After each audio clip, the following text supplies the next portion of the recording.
Hey, good morning, guys. Good afternoon. I'm happy to be here to get connected with you. Hey, today we are in April 23rd, and hey, we're happy to bring you this podcast.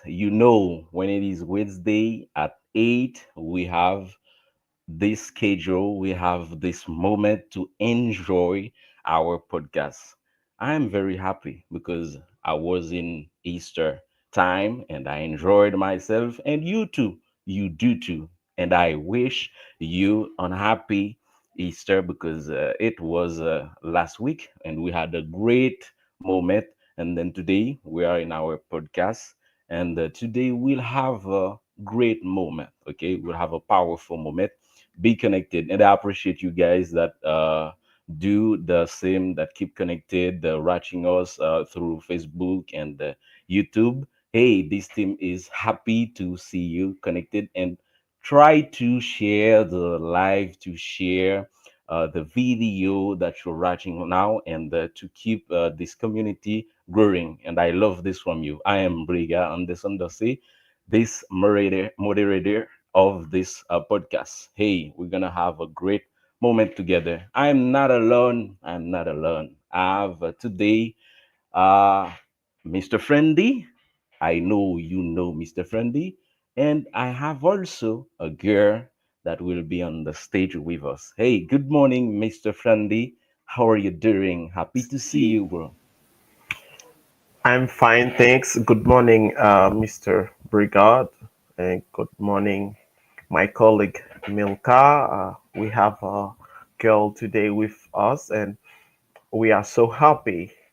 And then we have an interesting topic today, and we are not going to only highlight uh, our on our subject, like talking about technology, but we're gonna highlight today how Easter is celebrated in two countries, um, Kenya and Haiti, and then we're gonna focus on the things that is so interesting. We're gonna focus on marathon, and then we have a great day today. And good morning. Yeah, good morning, Milka. Happy to see you. Good morning and good afternoon, ladies and gentlemen. Welcome to our today's product broadcast. We are going to talk about the interesting topic. Be tuned. Yes, thank you, Milka, and we're happy to have you with Mr. Friendly, and we're gonna have a great discussion because our listeners, they are interested, they are motivated, and just to know what is happening here.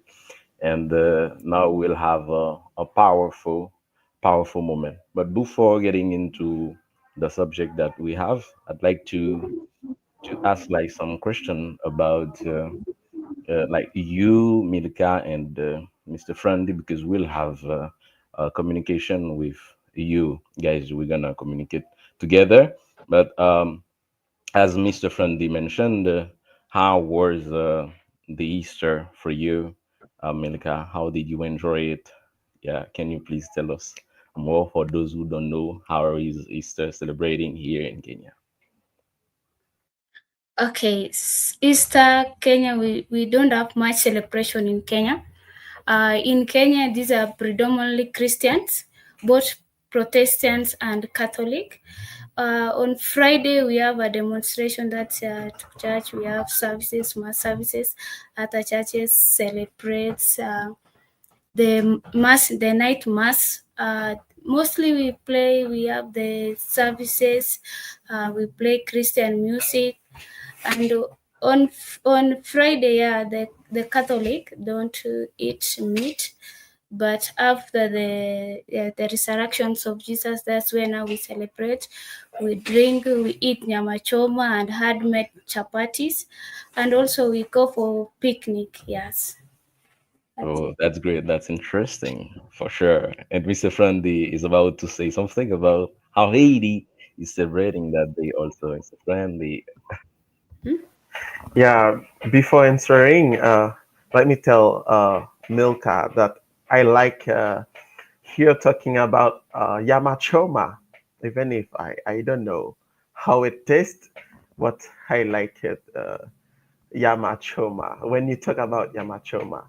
So, my Easter was really cool, really cool, and I was watching children that is flying kites, and then I went to churches, attend to some services, and it's not only one church; it's several churches because I am also a musician, and when I they always call me to play somewhere and in the services.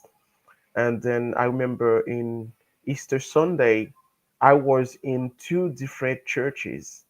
I just uh, come from one and just cross to another without have time to go home.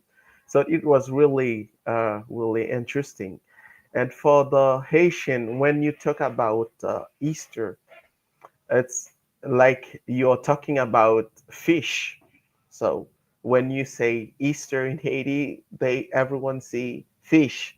So it's really, really, really interesting, Milka. You have to be here with us to enjoy this moments in Haiti. Yeah, for sure, and happy to hear from both of you the way Easter is, the way it was in both countries, and we appreciate this. And today we will not talk too much about Easter. Easter, as Mr. Dave has mentioned, that we know and that we enjoy Easter. We know that we eat fish and so on. But we'll try to change the subject and to get into some very important point because I have Milka here. She's interested in like network and she knows something about network and she'll be able to like have a great conversation with Mr. Friendly about how network works and how network is important for the society and we'll be happy to hear from them. And now me, I have no clue about network. Obviously, I have no clue about network, but Milka and Mr. Friendly will keep us posted and give us some great ideas about network. And let me try with Mr. Friendly first. They always say girls first, but I try to start with Mr. Friendly as the first speaker. And the mic is yours, guys. You know, I would love to hear talking about uh, network from Milka, but I am not a professional, but I'm gonna say what I know about network. It's really interesting when you have these kinds of technology. So how do network security protocol assist in troubleshooting technical issues?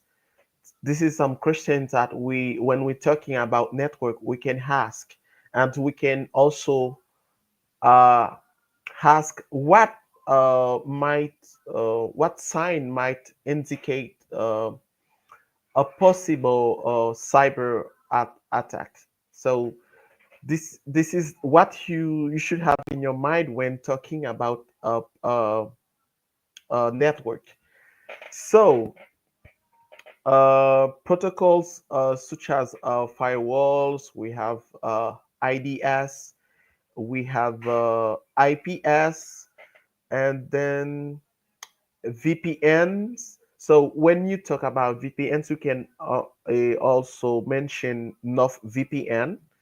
That is really interesting. When you put North VPN in your PC, you can work as you were in another country.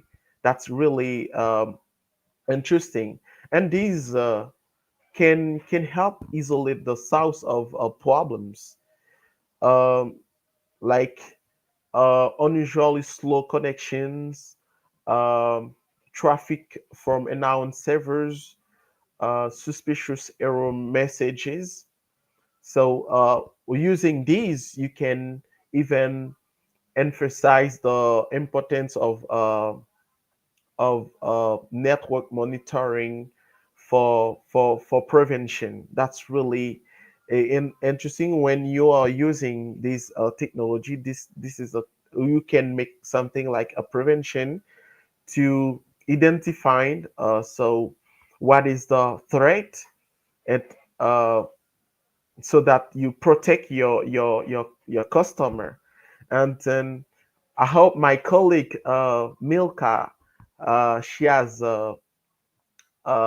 some detail on what we can do with network security protocols, surely, and we will love to hear about it.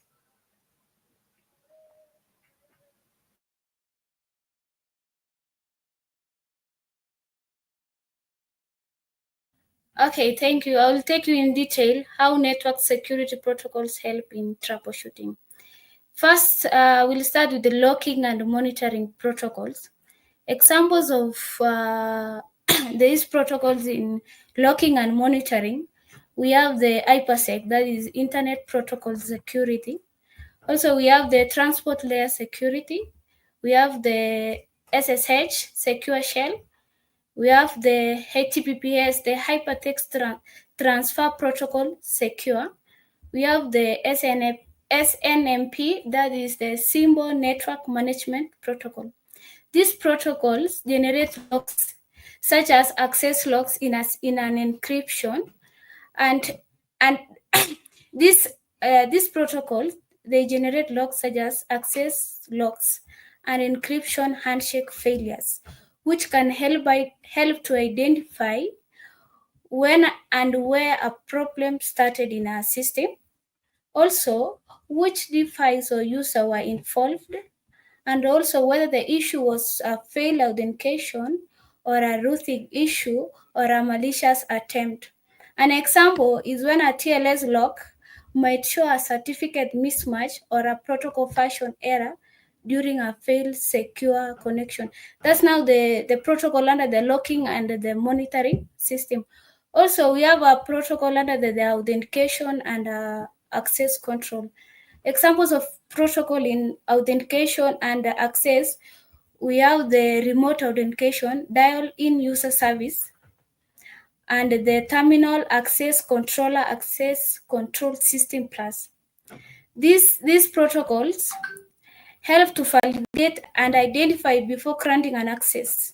Problems can the problems which can identify is when maybe the credential issue, maybe when you are logging to a system and there's a mismatch in your credentials or at a permission if you are permitted to use that system or not. Now that two protocols will help in authentication and access control. Uh, Also, this help in network reachability to the authentication server.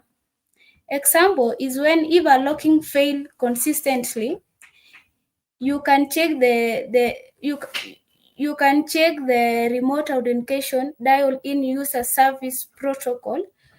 You check the logs to see whether the credential were incorrect or the server wasn't reachable. Also, we have a protocol in the data integrity checks. Such protocol, we have the IPsec, we have the SSL, we have the TLS, and the HTTPS. These protocols ensure that data hasn't been altered during the transmission. Integrity checks verify it in it if data was modified. That's now the function of these protocols in data integrity checks. An example if the IPsec may drop a packet if they fail integrity checks indicating potential network tampering or misconfigurations. Also, we have a protocol in encryption and secure tunneling.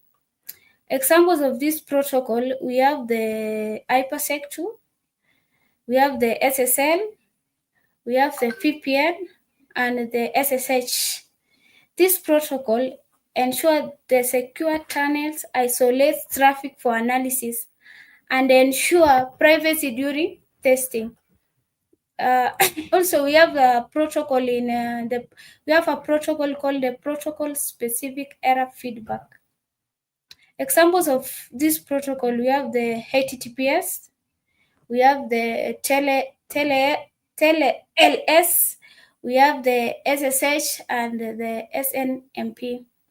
These protocols, they often return a specific error code such as the TLS or a handshake failure, or the SNP timeout, which helps speed up the diagnosis. Example of this is when an NSP tool reports no response from an host, could indicate a blocked NSP port or a downtime device.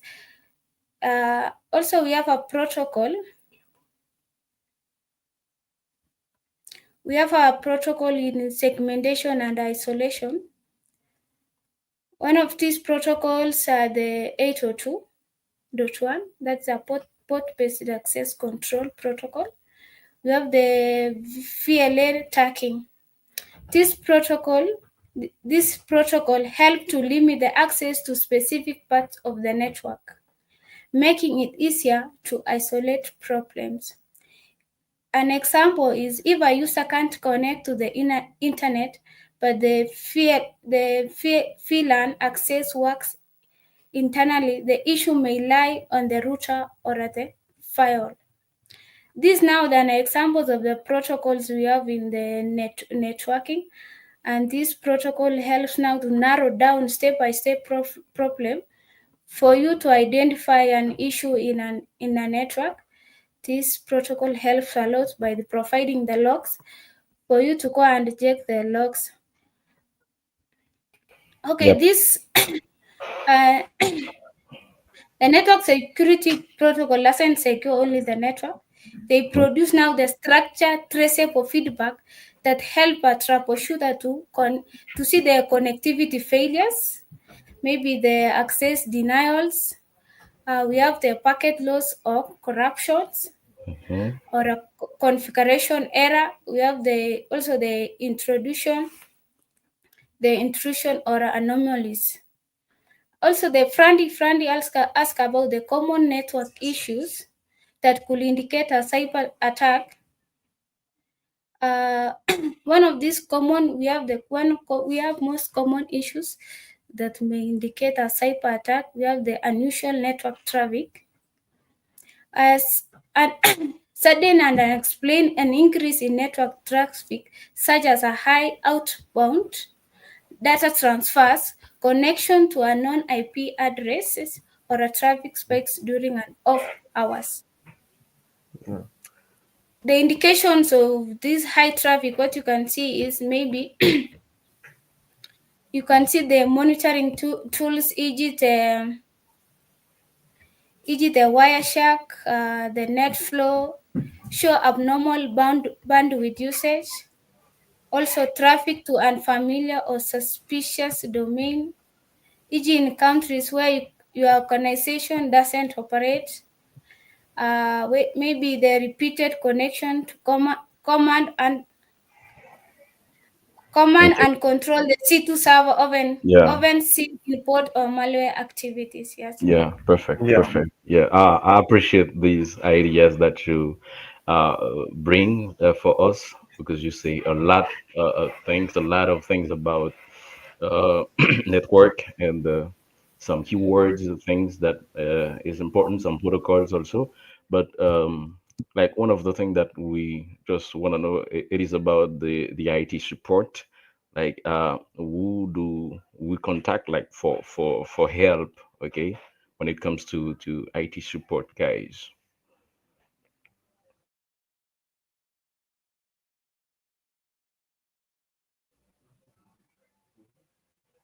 Okay, thank you. We have the IT support email. Maybe you have an issue with your mobile devices, and you are trying to configure something on your phone, and you maybe get stuck. We have the IT support email. You can contact us. We have a team in the IT support. Yeah. So interesting to talk about um, technology, about network and security. So one of the things that we should have has a guarantee is um, to give like trustworthiness to the customer where they are using uh, the network. So that happens sometimes when you maybe have let me take this example. So you have your bank account online, and then you have to be careful when someone texts you to say you do something or enter a link. So if you're not sure of the link, uh, I advise you to avoid click on that link, because when you do this, you may lose your sensitive information. You may lose your something that is really expensive for you. So it's very interesting. And then so guys, and I heard that we have changed to welcome a special guest today, and I hope Mr. Briga will tell us more about that guest, because me also, I want to know what guests do we have at this moment. Yeah, today we have a special guest, and we are happy to welcome him in our podcast. It is our first guest that we have in our podcast, and this guest is an inspirable guest, and we're gonna hear a lot from him, and he'll tell us a lot about what he's done. His name is Mr. Marco, and he's a winner of marathon in Boston 2025 and a para runner, and he will tell us more. And good morning, Mr. Marco. Happy to see you here, and we'll discuss a lot and about this marvelous thing that you've done in USA. Good morning. Hey, good morning, Burger, and thank you for having me. And I also see you have other guests here, Friendy and Milka. Yes, yes, yes. We have a friend in Milka. We were talking a lot about some interesting subject, and now we have you to tell us more about you and what you've done, and how was it for you to always win when it comes to marathon, and how do you have this ability? And the mic is just to even teach us some of your tricks that you use to get this done. Okay. Hey, I am happy to hear that I am here today to recruit more people to run marathon, and we will start with you, Burger. And Yeah. in anything that you do in life, be it a marathon or whatever else you intend to do in life, a lot of it is your mental preparedness. How prepared are you mentally to tackle whatever is ahead of you? Um, there is the physical aspect in doing a marathon, but the mental aspect too is the biggest factor, because without that mental preparedness, there are so many things that could go wrong. And just like a programming, human body takes what you feed it and interprets it in the way that it was fed. If you feed it with a lot of negative influence, the output will be very negative too. So the trick to running a marathon is to just be prepared mentally to run 26.2 miles, which is about 42 kilometers. Great. Wow. That's interesting. And you had asked me how I do it. Just like everything else in life, it's the discipline that you have to keep. You have to be disciplined in what you're doing. It's commitment to training every day. It's a commitment to sacrifice other things. It's the commitment to be willing to want to do more. And Okay. it's doable. Anybody can do it. We like to say in running marathons, if you could walk, you can run a marathon. Great. Nice idea. Nice idea. And for people who don't know you, you can say you you are, because me, I was so shocked when I see that you are a double amputee and you run a marathon. I say, oh, how could this happen? And that stay in my mind. I say, hey, how did you find that motivation?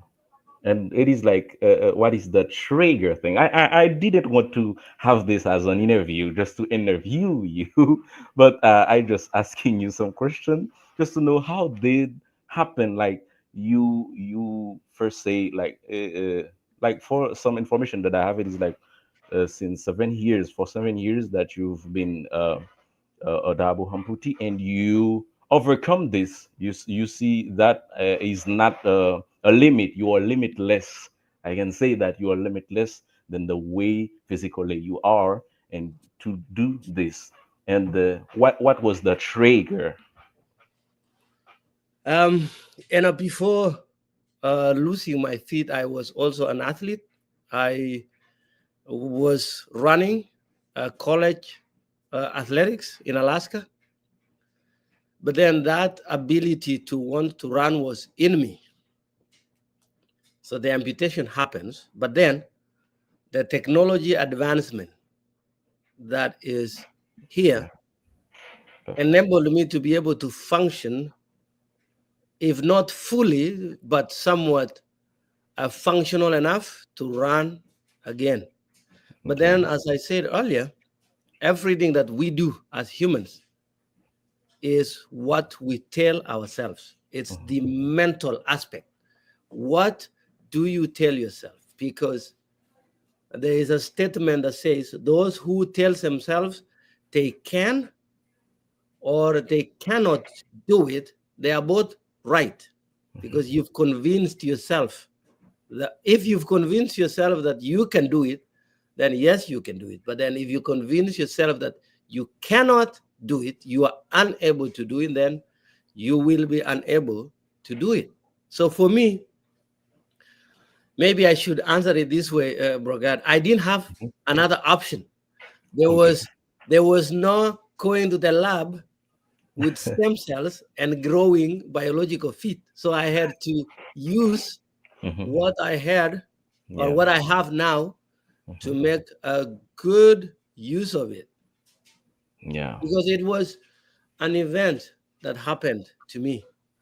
But then it's not even today a divination of who I am. Something happened, but then it's not who I am. I am someone who still have goals in life. I still have things that I intend to achieve. So that is how I was able to bounce back. Just like, the resilience of human body. We all have been sick at some point, but then the way you recover is very mysterious. You go from not feeling well and not having the motivation to do anything to wanting to do better when you feel great. But that feeling great is a feedback loop, that what do you feed yourself? What do you tell yourself?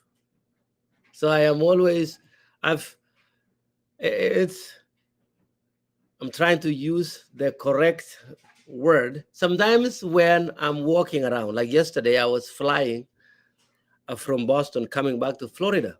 And this lady seated next to me on the plane was a nurse.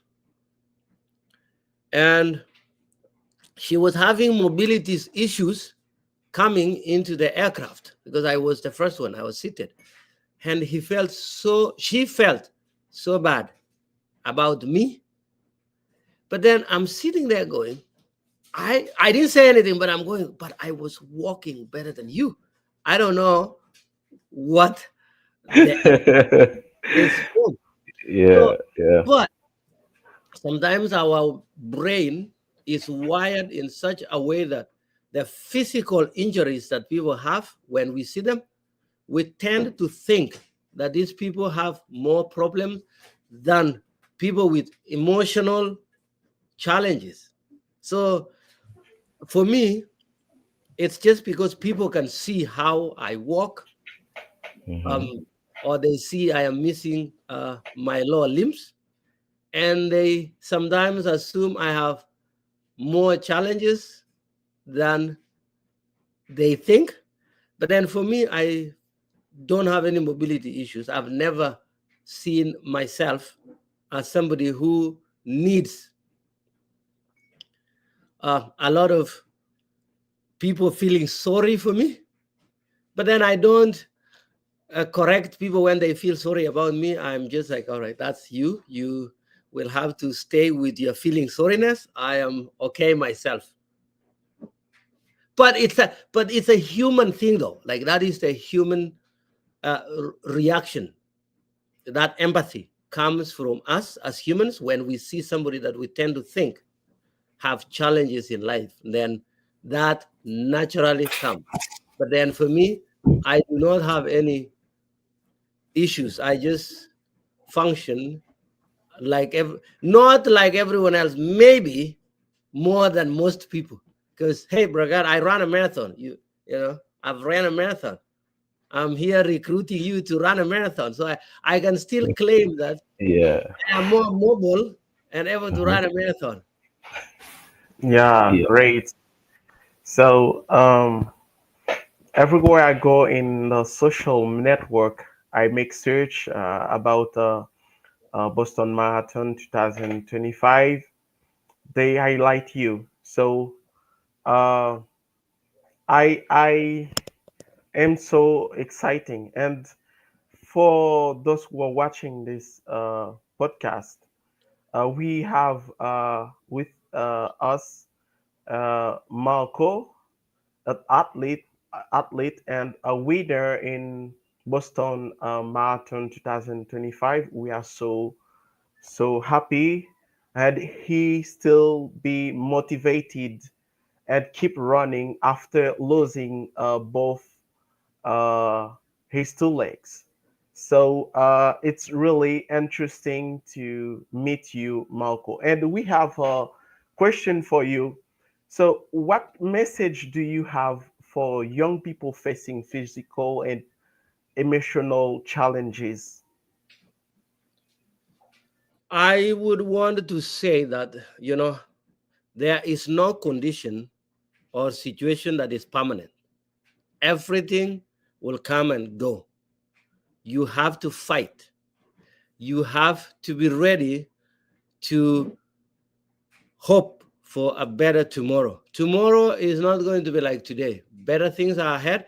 And part of life, too, is living with challenges. The definition to live does not mean that you have to enjoy everything in life.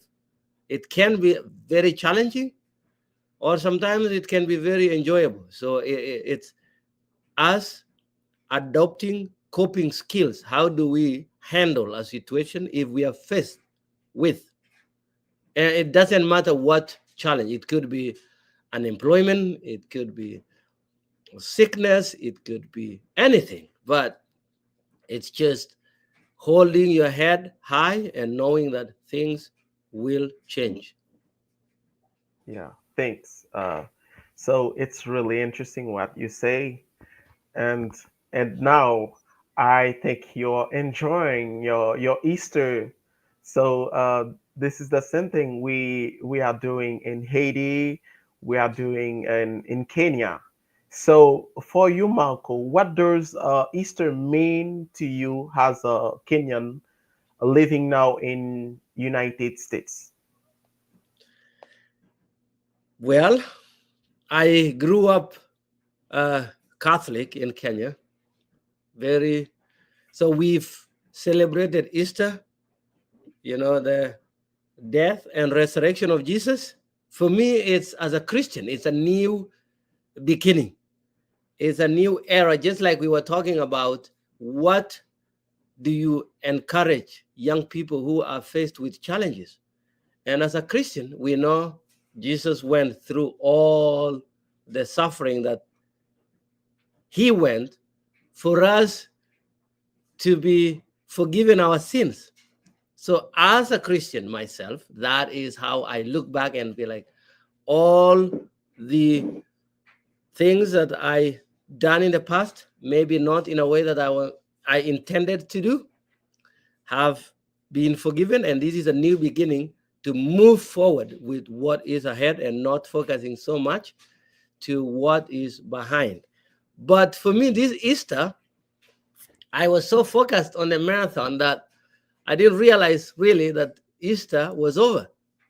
I was talking with my kids earlier today, thinking, oh, Easter is coming.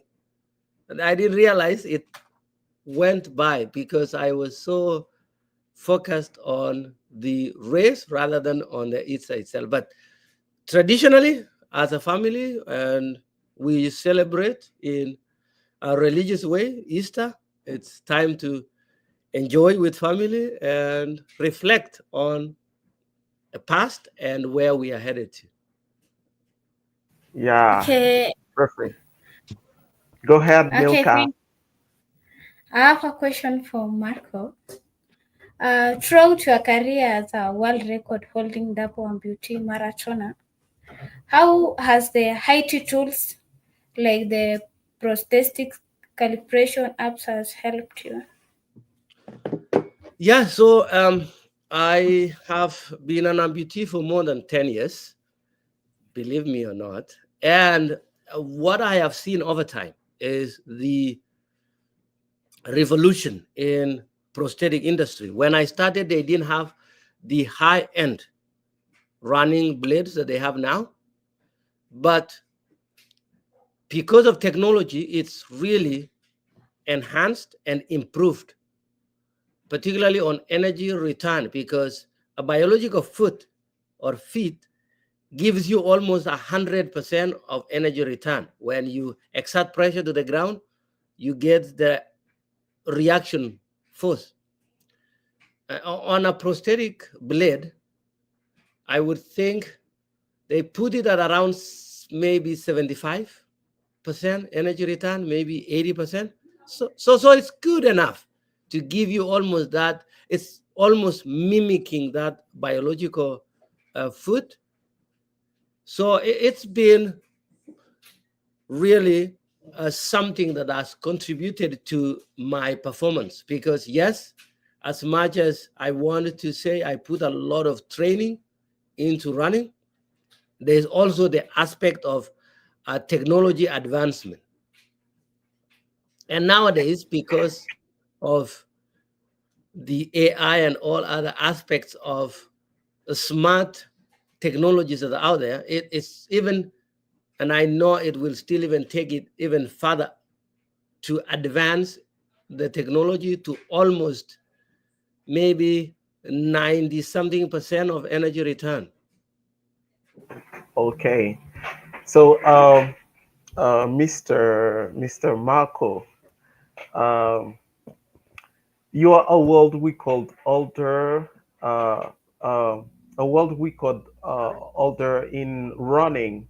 So it looks like you are running faster than your success. So, but real question, do you think you can run faster than your success, Mr. Malcolm? Can you repeat that question again? Do you think I will run faster than what? So your success in the marathon looks like you are running faster than your success. You are so amazing. So my real question, so can you run faster than your success? You mean like my previous record? Yes. This is the tricky thing with running. As you age, you sometimes tend to slow down a little bit. So I'm still hoping I will one time maybe run faster than what I have already done. But that is a subject to a debate based on a lot of other factors that we'll have to consider. So I am just one day at a time. So we'll see what that next ambition will be like. But running is different. The like some aspects of life, the older you get, the more experience you gain. But in running world, the older you get, the more experience you become, and the slower you become too.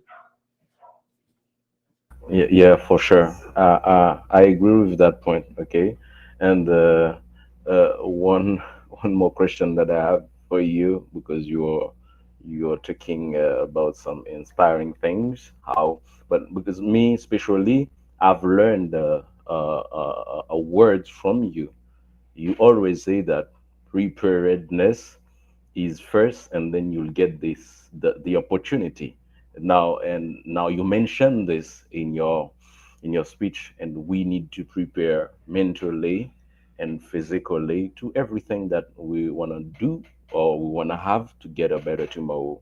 I do appreciate this point, and I just like, if you don't mind, to know what is next into your career, Mr. Marco. For now, I have not decided what I want to do next. But one of the biggest focus for me now is you talked about preparedness and opportunity. I think one of the biggest focus now for me would be Project Trinity. As you all know, we are part Yeah. of this. Yes. And one of the things that I always have realized in life is having crazy expectations. Mhm. Uh, I I know the connection is not doing us justice here to let our listeners and viewers know exactly where the location in Kenya, where we have the part in Kenya, is. But growing up, I never had a scarcity mentality. I didn't see limitations in opportunities. I always had these crazy ideas that one time, one moment, this village is going to be the light. It's going to change. It's going to connect with the global society. But I didn't know how. But I had that crazy hope that this will happen one time. So the hope Yeah, in me was that things will change. And indeed, it has changed because as we are speaking, I'm speaking with you, Friendly and Bragard in Haiti and Milka in Kenya. yeah, for And sure. it's a real time conversation. And when I look back Yeah. Yeah. in 2008, 7, It wasn't when I possible. had to travel for so long to go and read an email, be thinking that Milka now has access to Yeah. talk to us via a video link. And the link is so clear. There is no even delay. That is the preparedness that I always talk about. Yes. Yes. Be prepared. Do not be at a limitation mode, because then you will not be ready for the occasion. You always have to have that. You are resting a position or your resting speed should be at 90, so that if an opportunity comes, you are ready at that 100% speed to grabbing that Yeah. opportunity. And Yes. talking of these two locations, Haiti and Kenya, these are places in the globe that have their challenges, maybe unemployment for young people and all that. But then So I always tell young people, we have to prepare ourselves like there is a job that you're going to get tomorrow. You have to be ready to volunteer with somebody. You have to show that you are willing to prove a concept in you that can change a company, that can change the world, and that can also change other people. yeah, a short time, Mr. Marco, to talk about that. So, do you like Nyamakoma? Yes, I I do like nyamachoma, Oh, and so in my home country, Kenya, Pokot, we mhm. like our animals for meat, and Okay. so nyama choma is one of our favorite meal, roasted meat, be it goat, sheep, or beef. I remember one time. This is how you know we love meat. Okay. My grandmother was advised by a doctor not to be eating the red meat because it was, and then she was told instead to eat green vegetables. Yeah. And my grandmother thought that was a death sentence. Like how could I survive on vegetables? So, yeah, I'm great that you like Yamachoma. This is the pronunciation. So, Mr. Marco, what do you think would have happened to a Kenyan that do not eat Yamachoma for the Easter? Do you think it might freeze to death? No, I think if they didn't eat nyamachoma during Easter, I think they have a plan of eating it some other day because it's one of the favorite things that they do. But then, of course, there are some people who are vegetarian in Kenya. They don't eat meat. So there's that aspect too. But I'm speaking for myself. I'm always going to be eating my meat. Yeah. Yeah, that's great, and there is a lot going on. We had like a video of Mr. Marco, like when he was about to crossing the line, and that would be great. And if the technical team can make us see this wonderful video, Red Lucas and from Philadelphia. Jared Denver.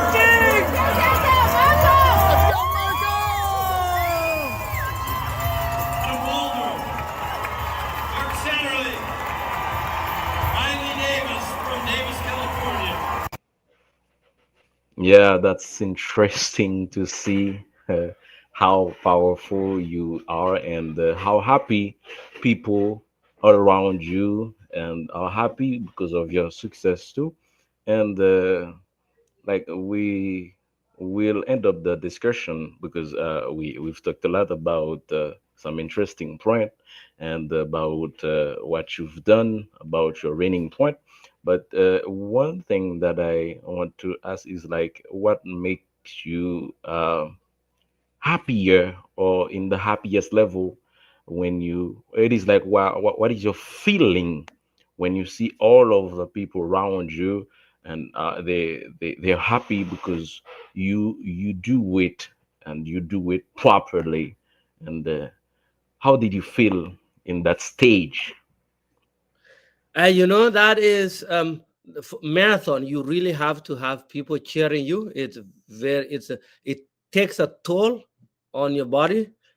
Remember, you've been running for like 26 miles, and that's the last maybe point 0.2. And at that time, people are cheering for you. They are happy that you're almost crossing a finish line. Because if you go back and check the finish line videos from the internet, you will see so many people couldn't even walk to the finish line because they had muscle cramps, and that was it. You just collapse.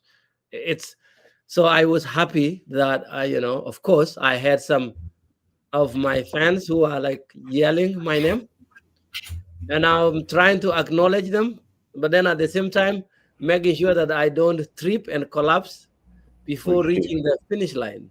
Yeah. But in anything that we do, if we don't put a happy face, like if we were on this podcast today and all of us were talking like, oh, we are so happy today that we're here, but showing that like unhappy face, we would our Yeah. brain would not even engage and pick Mhm. the right words to use, because Yeah. like I said, it's what you feed yourself. You're running a marathon and you're happy, and even if you're faking it, your body will take it as a positive feedback, and you will have the energy to be like, oh, actually, I'm enjoying this. So Mhm. it's a skill that I have developed in running, that I always, you know, put a happy face, and it works. You should try that one of the time when you are having a bad day. Just put a happy face, like, hey, it doesn't hurt to be happy. Yes. Perfect. Perfect. And I appreciate this. And here in AD, we have some runners. Even in Kenya, we have some runners and young athletes and that are running, that are practicing this sport. And it is like, I don't want to say a last word, as many people say, but I just want to say a main word that you can say before we end up this conversation, Mr. Marco, to those that are doing the same as you do. What I want to say to everyone is we are all limitless. The limitations that you've put, or anybody else out there, that is something that you've told yourself. It's not true that you have limitations. We can do so much by putting all our mind effort in whatever we want to do, and we will always succeed. Just look at me here running marathons and not on biological feet, and I am just doing it at a higher level. But there was also another option that I could have chosen in life, just sitting down and feeling sorry for myself and saying that I have so much limitations. If I had told myself that, that would have been my reality, but I chose that my reality is limitless. And I want all of us here to tell ourselves that our reality is limitless. Yeah, perfect. And we are happy to have Mr. Michael, a great warrior and all around the world, and people know him very well. And I don't know if Mrs. Milka or Mr. Fundy has like a last thing to say to Mr. Michael, but me especially, I learn a lot from him. And I'm still learning from Mr. Michael because he teaches us by the way he acts, and that's great. And to hear from him and to get this conversation, Milka, don't you have something to say to Mr. Michael?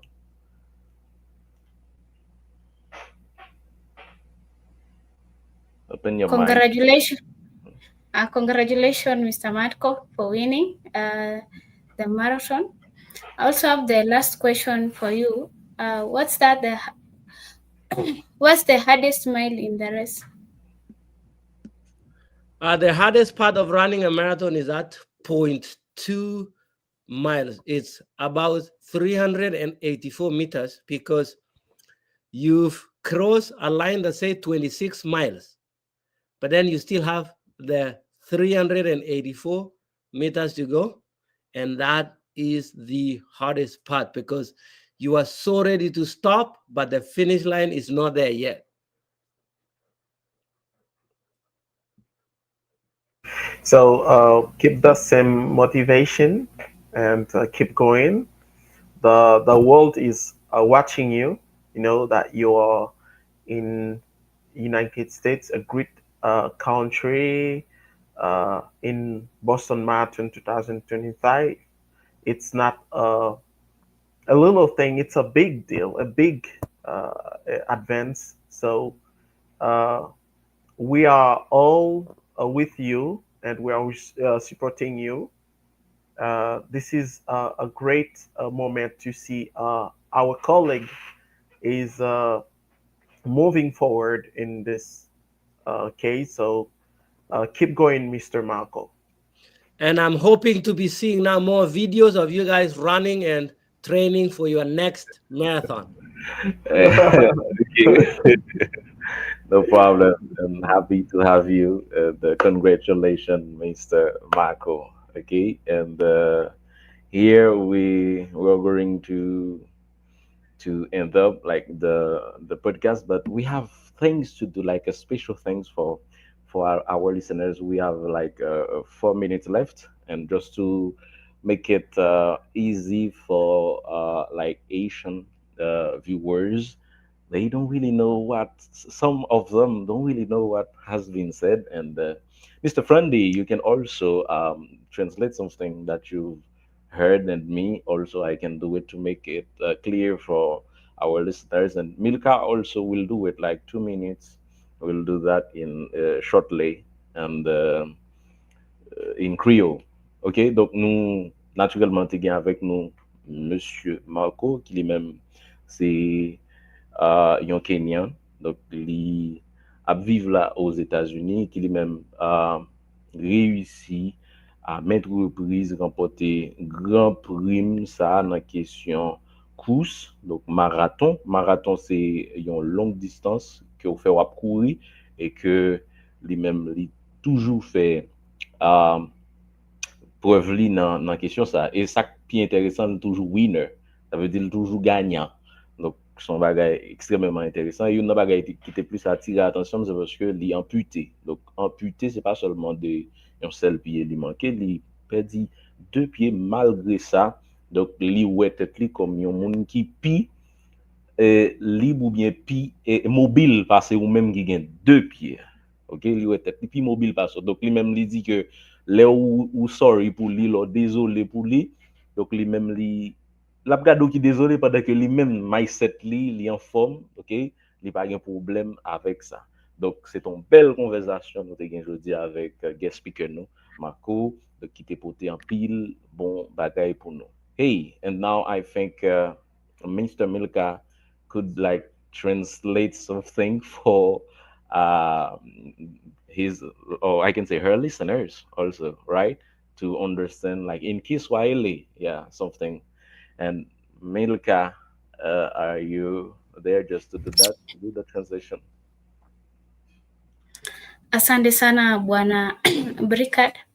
Leo tumekuwa na fursa kuongea na mkuu wetu Bwana Marco Jeseto ambaye aliweza kufuzu katika ukimbizi wake ilifanyika Jumatatu, na tumekuwa na furaha kwa sababu yeye ni mmoja wetu, na tunamshukuru sana kwa kutuonekania na kuwa mshindi. Thank you, Mr. Brikad. Yeah, thank you. And we have Mr. Fundy. He has the last thing to say before we wrap up. Fundy. Uh, Let me end with this. In Haiti, Easter is more than just a religious holiday, and it's a celebration of hope, sacrifice, and resurrection, a moment for families to come together and honor their faith. Um, As we learn about Kenya too, we see how both people share strength and values that deserve respect. I invite you to keep sharing our content.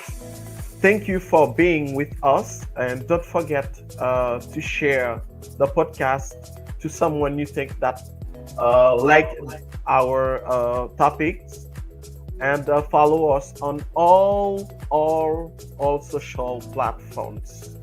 Yeah, you heard it, guys. Keep connected. We were happy to have you with us in that podcast.